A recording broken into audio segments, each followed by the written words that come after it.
Selamat menyaksikan. Seorang asisten rumah, seorang asisten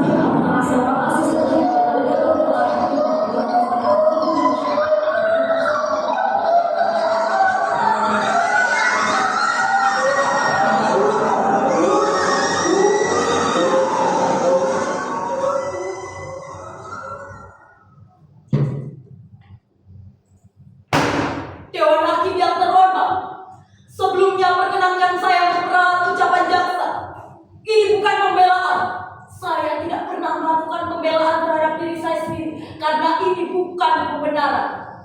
Apapun yang saya katakan adalah hitam putih diri saya, merah biru abu-abu saya, gelang loreng, gelap cahaya diri saya. Nama saya Sumara, seorang perempuan, seorang TKW, seorang pembunuh, dan seorang kesakitan. Bagi saya, perjuangan, harapan, dan penderitaan semua butuh keberanian. Tapi harapan jadi penjara bagi hidup saya. Kehidupan saya penuh dengan ketakutan. Tapi saya harus berani. Karena hidup dan mati adalah dua buah keping nasi. Dan keping kematian yang terbuka di telapak tangan saya.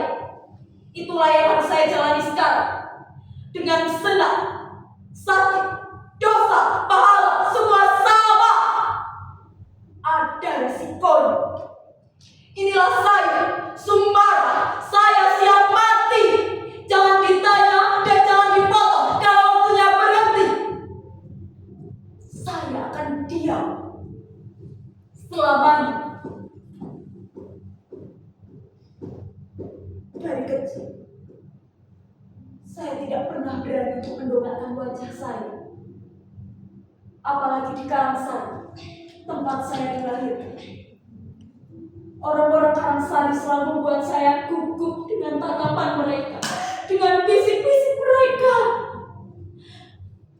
Kegugupan itu bermula di sebuah kelas tempat saya belajar. Pak Kasih, guru madrasah saya, menerangkan.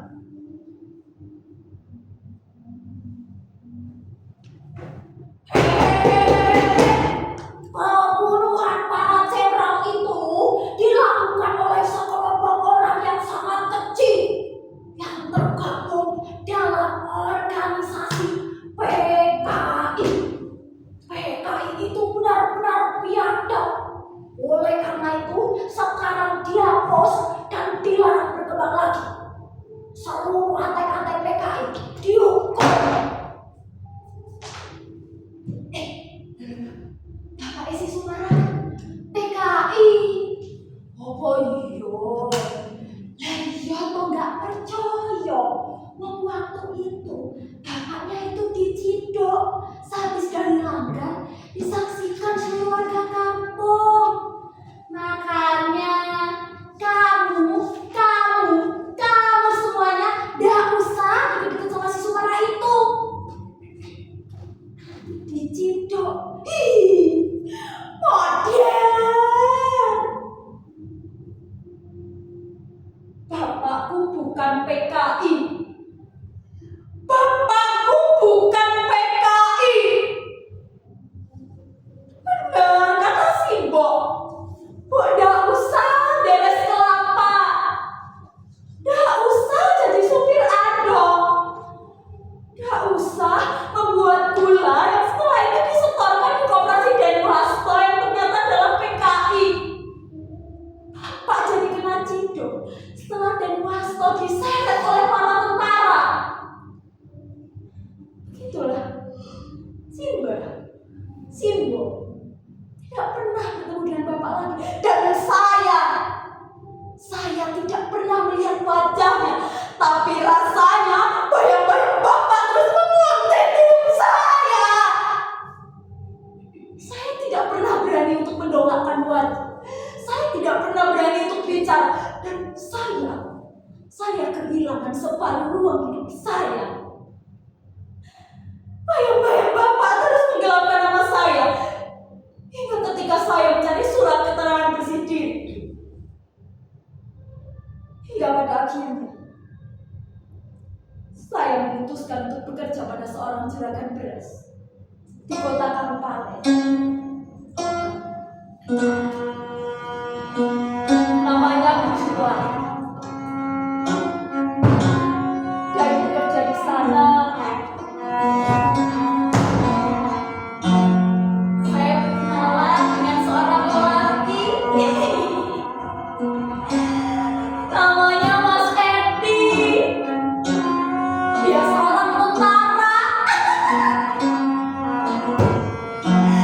Tentara yang mengantarkan beras yang kemudian dijual ke istri komandan. Cinta saya semakin bersemi manakala saya tahu Mas Edi juga menaruh hati pada saya.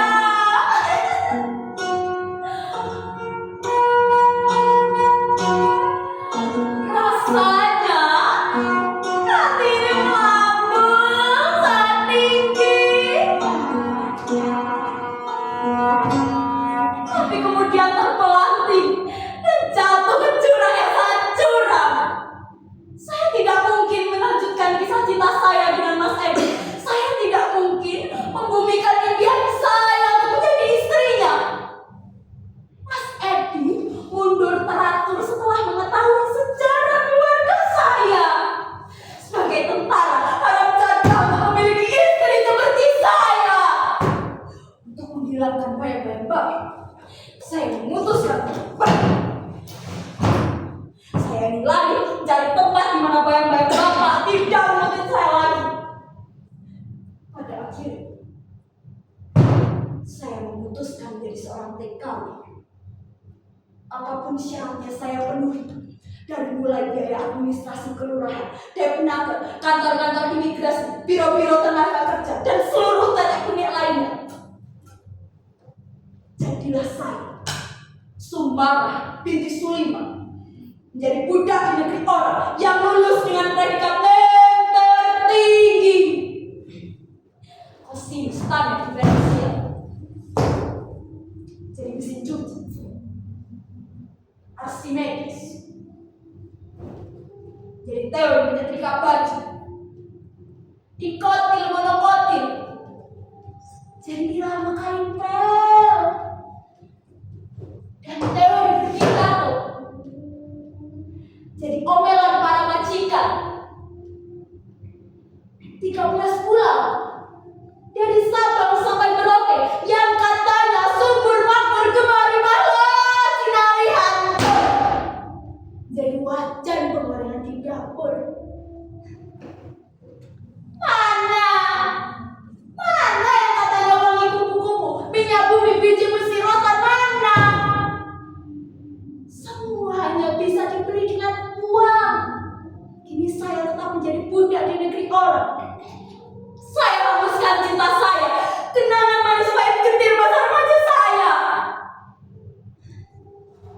Saya pikir saya bisa berubah. Saya pikir saya bisa bermetamorfosa dari seekor ulat menjadi kupu-kupu yang sangat indah. Tapi ternyata Sumbara tetap saja kandas. Di balik coba-coba hitam majikan saya, di balik cara-cara hitam majikan saya, segala nasib saya kandas. Saya disiksa. Gaji saya selama setahun hilang untuk biaya tenaga administrasi yang dicari-cari.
Karena tidak ada lagi yang bisa dihisap dari seorang babu seperti saya. Kekuasaan begitu indah. Sihir mutiara